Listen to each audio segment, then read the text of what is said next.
When the problems with naturalistic abiogenesis are raised to evolutionists, they will often respond by claiming that evolution has nothing to do with the origin of life. While this is true in the most technical sense, without a specific theory on the origin of life, any theory on its subsequent history is a non-starter.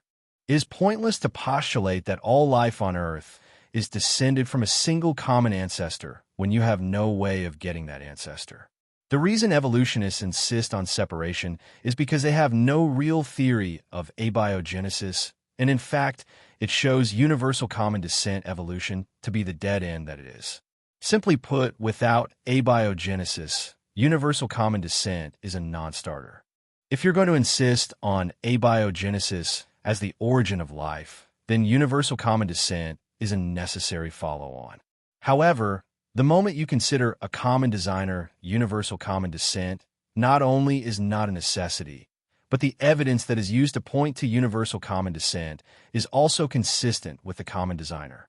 In other words, the actual evidence indicates a common source, but that source does not have to be a common ancestor, but could be a common designer. In conclusion, ultimately, the relationship between universal common descent, evolution, and abiogenesis is the fact that they are both part of the same atheistic mythology.